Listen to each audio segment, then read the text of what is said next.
লাউ গাছের গোড়া আলো বাতাস পাবে আর শক্তি পাবে। আমার খুব ভালো লাগতেছে, আনন্দ লাগতেছে। আমি আনন্দের সাথে কাজটা করতেছি। এই যে শাকগুলোকে ধুয়ে নিচ্ছি, ভাজি করব। হ্যালো সবাই, কেমন আছেন? আমি আলহামদুলিল্লাহ অনেক ভালো আছি।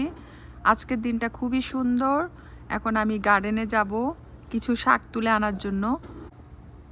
তো শাক তুলে আমি রান্না করব, তারপর লাঞ্চে খাবো। এটাই আজকের আমার প্ল্যান। তো আমি এখনই যাচ্ছি গার্ডেনে। অনেক বছর আমার শাক খাওয়া হয় না। আমার গার্ডেনের মাচা দেওয়া হয়ে গেছে, আর অল্প একটু বাকি আছে, সেটা আমি শেষ করে ফেলবো আস্তে আস্তে। তো এখান থেকে আমি কিছু ডাঁটা শাকের পাতা তুলে নিচ্ছি। পাতাগুলো অনেক বড় হয়েছে, দেখেন। বেশি দিন রাখা যাবে না, তাহলে নষ্ট হয়ে যাবে।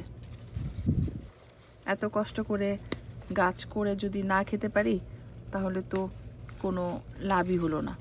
তো এই যে আমি তুলতেছি নিজের হাতে, এটার ভিতরে যে কি একটা আনন্দ, শুধুমাত্র যারা গার্ডেন করেন তারাই বুঝতে পারবেন। এটা যদি গরমের দেশ হতো, তাহলে গার্ডেন করে আমি ফাটাই দিতাম, মানে ফার্মার হয়ে যেতাম। তো যাই হোক, আলহামদুলিল্লাহ ফর এভরিথিং।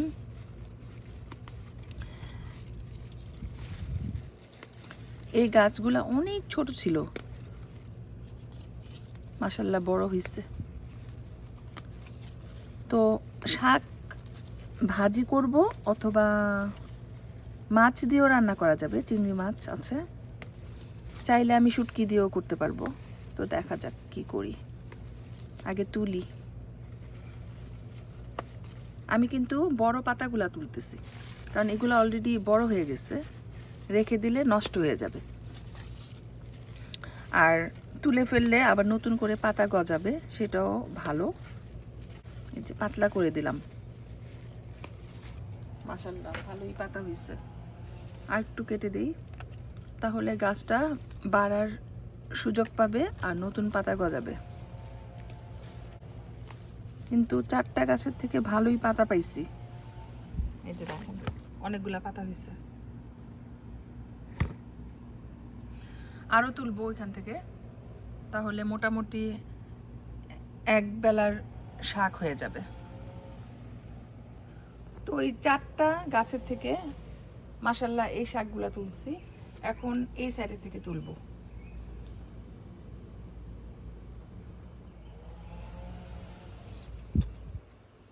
এই যে তোলা শুরু করলাম, বিসমিল্লাহ।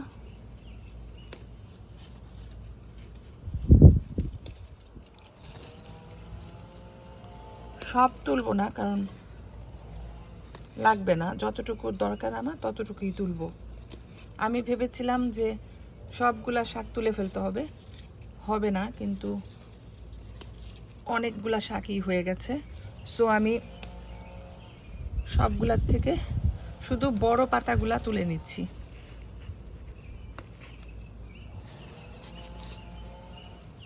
এই যে এই জায়গাটা থেকে শাক তোলা অনেক ডিফিকাল্ট, কারণ আমি উপরে বসে আছি আর শাকগুলা নিচের দিকে, কষ্ট হচ্ছে।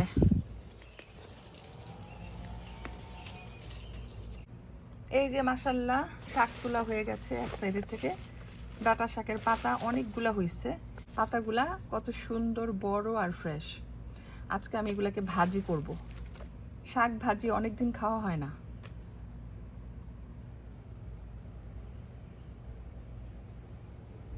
আর এই যে এই সাইডটা আমি একটু পাতলা করে দিছি, তাহলে গাছগুলা বড় হওয়ার সুযোগ পাবে আর নতুন পাতা গজাবে। আমার বাগান এত বেশি আহামরি কিছু না, আমি যতটুকু পারছি ততটুকুর ভিতরেই করছি, বাট তারপরও আমি স্যাটিসফাইড, আলহামদুলিল্লাহ। এটাই মোর দেন এনাফ আমার জন্য। তো আমি এখন একটু কলমি শাকও তুলবো।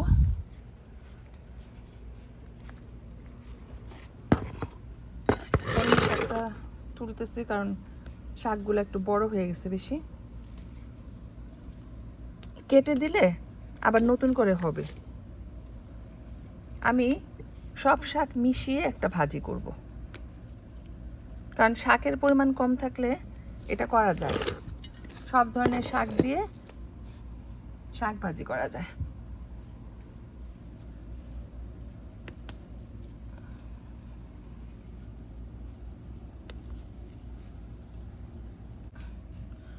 আর সব ধরনের শাক মানে পাঁচমিশালি শাক যেটাকে বলে একসাথে মিশিয়ে ভাজি করলে মজা হয়। এই যে নিয়ে নিলাম।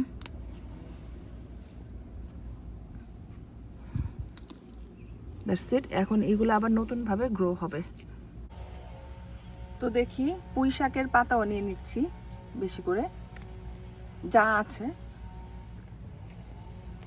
পুঁই শাক ভালো হয় নাই, কেন যেন একদম বনসাই হয়ে আছে, বাট কিছুই করার নাই, মাত্র 4টা গাছ। আর অনেক বিচি আমি বুনছিলাম, এখন দেখি ফাঁকে ফাঁকে পুঁই শাকের বিচি উঠতেছে। জানি না এই গাছগুলা কতদিনে বড় হবে। পুঁই শাকের বিচি থেকে গাছ ছোট ছোট অনেকগুলা উঠছে। পুঁই শাকের আগাগুলাও নিয়ে নিচ্ছি। বাগান যে আমার কাছে কি পরিমাণ ভালো লাগে আপনাদেরকে আমি বলে বোঝাতে পারবো না। বছরের পর বছর ধরে করতেছি, প্রায় 20 বছর আমি বাগান করতেছি। সো বাগানের মর্ম বুঝি। কতগুলা শাক হয়েছে মাশাআল্লাহ। তো কয়েকটা লাউ পাতাও নিব। এই যে এখান থেকে এই সামারে বাগানের ভিতর আমি কেঁচো আর মশা দেখি নাই। খুব শান্তিতে বাগান করতেছিলাম, কিন্তু এখন চোখের সামনে একটা লাল কেঁচো দেখছি, এত বেশি ভয় পাইছি। আর প্লাস গাটা কেমন ঘিন ঘিন করতেছে। আমি কেঁচো একদম লাইক করি না। লাউ গাছের গোড়ার দিকে যে পাতাগুলো আছে সেগুলো আমি এখন তুলে ফেলবো।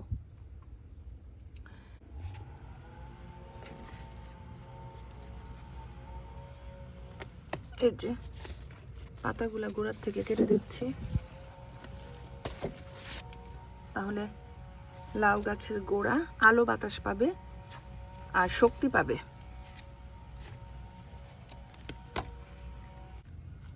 যে গাছের এই সাইড একটা আছে,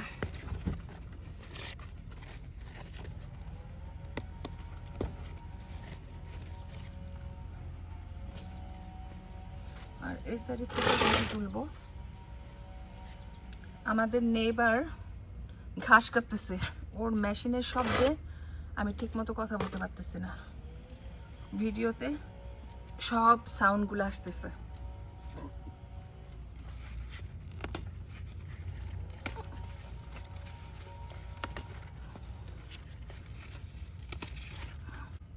লাউ শাক। তো এই যে দেখেন গাছের গোড়া সব পাতলা করে দিছি। এখন লাউ গাছের গোড়ায় আলো বাতাস ঢুকবে আর গাছগুলা সুন্দর করে বড় হবে।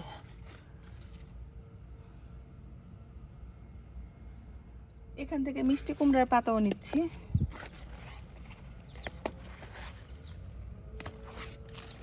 মাশাআল্লাহ অনেক বরকত হয়েছে, একটু একটু করে অনেক শাক হয়ে গেছে। আর এখন বাকি বুটা শাক। বুটা শাক বলে না কি বলে আমি নিজেও জানি না, এটা একটা শাক। ঠিক আছে, আমি এখান থেকে কিছু কেটে নিচ্ছি।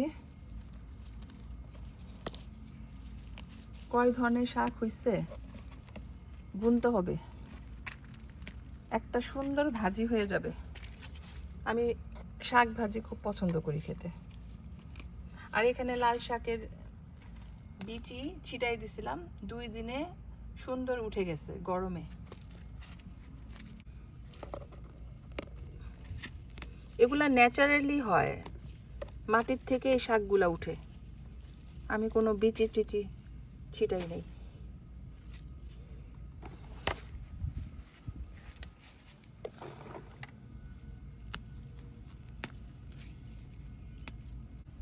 দেখছেন মাশাআল্লাহ কি পরিমাণ শাক তুলছি।